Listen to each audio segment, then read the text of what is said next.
जैसा राजा वैसी प्रजा। प्राचीन समय की बात है। सोमदत्त नामक राजा काशी नगरी में राज करता था। वह बहुत ही दूरदर्शी, सहृदय और न्यायप्रिय राजा था। वह अपनी प्रजा का पूरी तरह ध्यान रखता था, इसलिए उसकी प्रजा सदैव खुश रहती थी। उसकी प्रजा उसके गुणों का बखान करते कभी थकती ना थी। परंतु राजा को किसी ऐसे मनुष्य की खोज थी जो उन्हें उनके अवगुणों से अवगत कराए। एक दिन राजा सोमदत्त ऐसे ही किसी मनुष्य की खोज में स्वयं वेश बदलकर निकल पड़े। वह जहां भी गए, प्रत्येक स्थान पर उन्हें एक ही उत्तर मिला कि राजा सोमदत्त बड़े कृपालु, विवेकशील और न्यायप्रिय राजा हैं।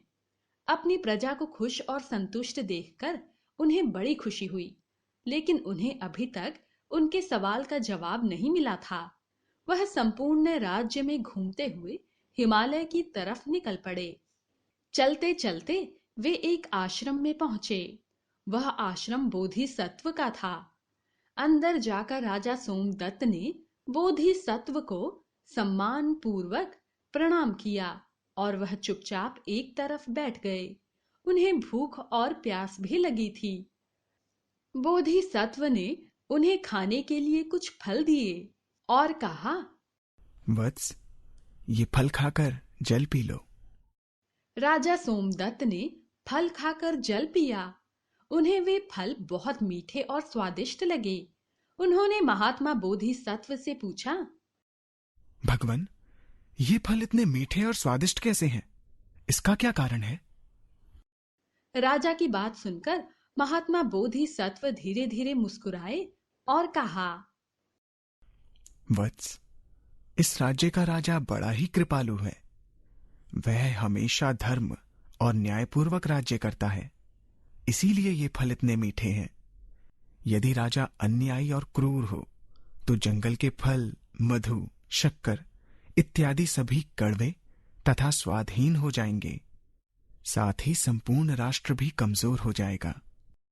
महात्मा की बात सुनकर राजा सोमदत्त एकदम शांत रहे।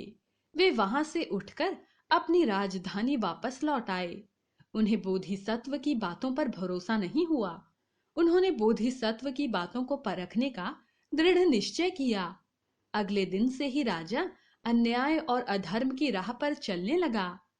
उनके अनीति एवं अन्यायपूर्ण शासन से संपूर्ण राज्य में हाहाकार मच गया और जनता त्राही त्राही करने लगी। कुछ समय के बाद राजा फिर बोधिसत्व के आश्रम में पहुंचे और बोधिसत्व को सम्मान पूर्वक प्रणाम कर एक तरफ बैठ गए।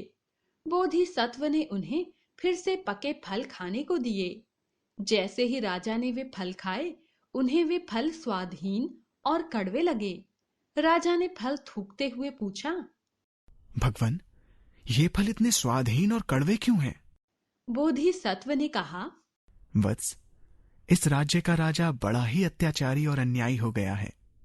उसी के प्रभाव से जंगल के फल और कंदमूल भी स्वादहीन और कड़वे हो गए हैं।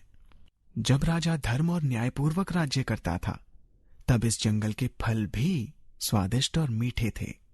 सोमदत्त ने पूछा, भगवान, आपके कहने का आशय क्या है? कृपया संपूर्ण अर्थ बताने का कष्ट करें।